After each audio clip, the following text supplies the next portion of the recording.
এই মুহূর্তে যে খবরের দিকে নজর রাখবো, পয়লা জুন থেকে অন্নপূর্ণা ভান্ডার মহিলাদের অ্যাকাউন্টে প্রতি মাসে ৩,০০০ টাকা। প্রথম মন্ত্রিসভার বৈঠকে সিদ্ধান্ত, রাজ্যের পয়লা জুন থেকে অন্নপূর্ণা ভান্ডার মহিলাদের মাসিক ৩,০০০ টাকা। প্রথম মন্ত্রিসভার বৈঠকে সিদ্ধান্ত রাজ্যের।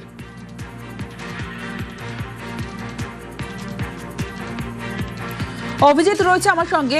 অভিজিৎ, ভোটের আগের প্রতিশ্রুতি এবং প্রথম মন্ত্রিসভার বৈঠক, সেই বৈঠকের সিদ্ধান্ত নিঃসন্দেহে অত্যন্ত গুরুত্বপূর্ণ এবং যেটা কথা রাখার বলা যেতে পারে। এবং যেটা বলা হয়েছিল অন্নপূর্ণা ভান্ডার আগামী 1লা জুন থেকে অন্নপূর্ণা ভান্ডার দেওয়া হবে, এটা পরিষ্কার জানিয়ে দেওয়া হয়েছে।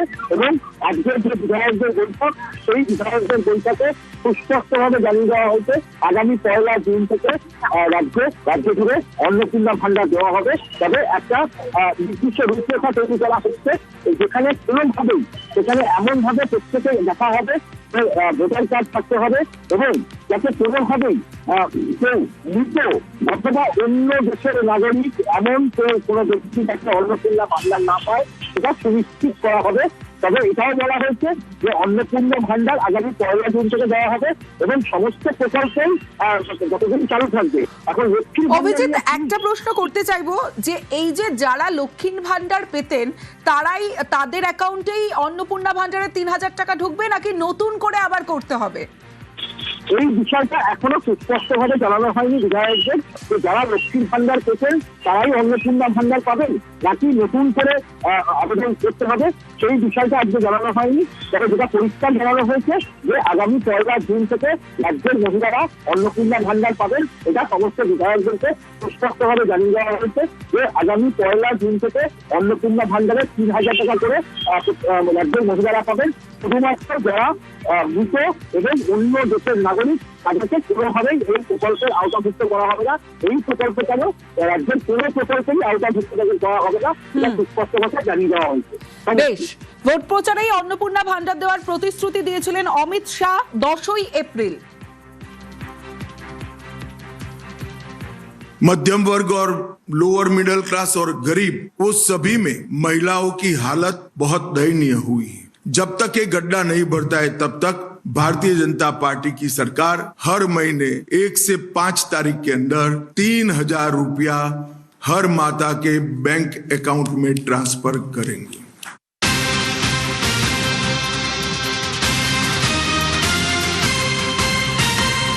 জেলা শাসকদের সঙ্গে আজ বৈঠক করেন মুখ্যমন্ত্রী। সিন্ডিকেট বন্ধে কড়া মুখ্যমন্ত্রী। জেলায় জেলায় সিন্ডিকেট রাজ বন্ধ করতে হবে, ঠিক কি নির্দেশ মুখ্যমন্ত্রী শুভেন্দু অধিকারীর, জানাবে সোমরাজ। দেখো, জেলা শাসকদের সঙ্গে আজ বৈঠক করেন মুখ্যমন্ত্রী শুভেন্দু অধিকারী। বিধায়কদের সঙ্গে বৈঠক চলাকালীনই তিনি জেলা শাসকদের ডেকে নেন বৈঠকে এবং বিধায়ক ও জেলা শাসকদের মধ্যে একটা যাতে সমন্বয় থাকে রাজ্যের সামগ্রিক উন্নয়নের নিরিখে, সেই বার্তাই এদিন দেওয়ার চেষ্টা করেন মুখ্যমন্ত্রী শুভেন্দু অধিকারী। এবং সেই বৈঠকেই 6 দফা বিশেষ নির্দেশ, কার্যত কড়া বার্তা দেন মুখ্যমন্ত্রী। প্রথমত তিনি বলেন যে এলাকায় এলাকায় সিন্ডিকেট রাজ বন্ধ করতে হবে। দ্বিতীয়ত তিনি নির্দেশ দেন যে অবৈধ বালি খাদান, অবৈধ কয়লা খাদান বন্ধ করতে হবে। বীরভূম জেলার জেলা শাসককে বিশেষভাবে নির্দেশ দেওয়ার নজর দেন মুখ্যমন্ত্রী শুভেন্দু অধিকারী। শুধু তাই নয়, তিনি এটাও বলেন বীরভূম জেলার জেলা শাসককে, যেটা সূত্র মারফত খবর, যে আপনার জেলায় বিশেষভাবে নজর দিন। তৃতীয়ত যেটা বলা হয়েছে বৈঠকে, যে 100 দিনের কাজের টাকা যারা পাচ্ছে তারা কতটা বৈধ জেনে নিন। অনেকেই আছে যারা কাজ না করে জব কার্ড বানিয়ে টাকা তুলছে। এই বিষয়ে মুখ্যমন্ত্রী শুভেন্দু অধিকারী জেলা শাসকদের সতর্ক করেন, কারণ এই নিয়ে বারবারই অভিযোগ উঠে এসেছে 100 দিনের জব কার্ড নিয়ে। মূলত অনেকেই ভুয়ো জব কার্ড বানিয়েছেন, যা নিয়ে বারবারই সরব হয়েছিল বিজেপি।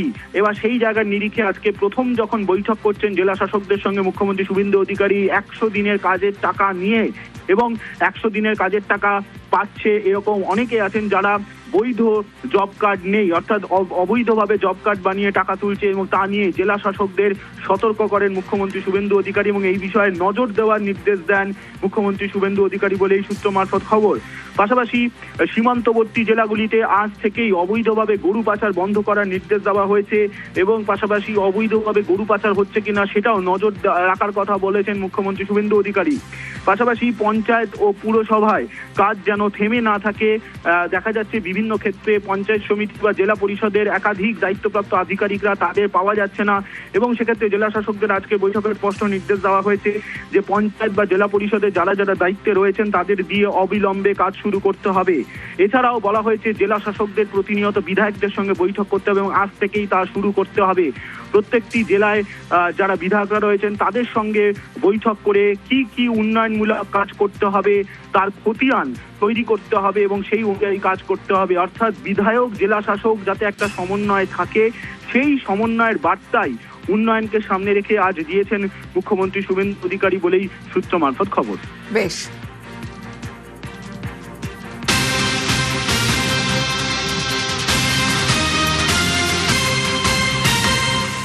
মন্ত্রীদের দফতর বিলি, ব্রিগেডে মহা শপথ নেন মুখ্যমন্ত্রী শুভেন্দু অধিকারী। শুভেন্দু অধিকারীর সঙ্গে শপথ নেন আরো 5 জন মন্ত্রী হিসেবে শপথ নেন দিলীপ ঘোষ, অগ্নিমিত্রা পাল, নিশীথ প্রামাণিক এবং অশোক কীর্তনিয়া, ক্ষুদিরাম টুডু। তাদের এবার মন্ত্রীদের দফতর বিলি করা হলো। কাকে কোন দফতর দেওয়া হলো জানাবে অভিজিৎ চন্দ্র রয়েছে আমার সঙ্গে। অভিজিৎ, দিলীপ ঘোষ বিজেপির প্রাক্তন রাজ্য সভাপতি এবং খড়গপুর থেকে সেই বিধায়ক দিলীপ ঘোষ, তাকে পঞ্চায়েত দপ্তর এবং তার সঙ্গে গ্রামোন্নয়ন এবং প্রাণী সম্পদ বিকাশ দপ্তরের মন্ত্রী করা হয়েছে। দিলীপ ঘোষ পঞ্চায়েত, গ্রামোন্নয়ন এবং প্রাণী সম্পদ দপ্তর। অশোক কীর্তনিয়া, গঙ্গা থেকে জয়ী হওয়া অশোক কীর্তনিয়া, তাকে খাদ্য এবং খাদ্য প্রক্রিয়াকরণ মন্ত্রী। অগ্নিমিত্রা পাল, আসানসোল থেকে জয়ী হয়েছেন অগ্নিমিত্রা পাল, তাকে নারী ও শিশু কল্যাণ এবং তার সঙ্গে পুর ও নগর উন্নয়ন মন্ত্রক। এবং একই সঙ্গে ক্ষুদিরাম টুডু, বাঁকুড়া রানীবাগ থেকে জয়ী হওয়া ক্ষুদিরাম টুডু, তাকে অনগ্রসর কল্যাণ দপ্তরের মন্ত্রী করা হয়েছে। উত্তরবঙ্গের থেকে কোচবিহারের মাথাভাঙা থেকে জয়ী হওয়া নিশীথ প্রামাণিক, তাকে উত্তরবঙ্গ উন্নয়ন দপ্তর এবং একই সঙ্গে ক্রীড়া ও যুব কল্যাণ দপ্তর।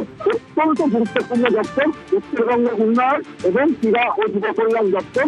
এবং দিলীপ ঘোষ, আবারও জানাচ্ছি, দিলীপ ঘোষ বিজেপির প্রাক্তন রাজ্য সভাপতি এবং খড়গপুর কেন্দ্র থেকে জয়ী হওয়া দিলীপ ঘোষ, তাকে পঞ্চায়েত, গ্রামোন্নয়ন, প্রাণী সম্পদ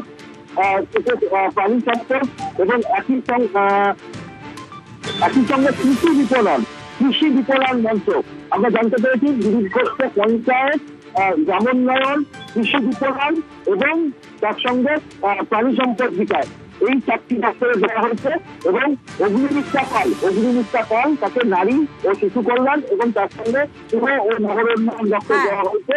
এবং অশোক কীর্তনিয়াকে খাদ্য এবং খাদ্য প্রক্রিয়াকরণ দপ্তর, ক্ষুদিরাম টুডু অনগ্রসর কল্যাণ মঞ্চ এবং নিশীথ প্রামাণিক উত্তরবঙ্গ উন্নয়ন ও ক্রীড়া ও যুব কল্যাণ দপ্তর।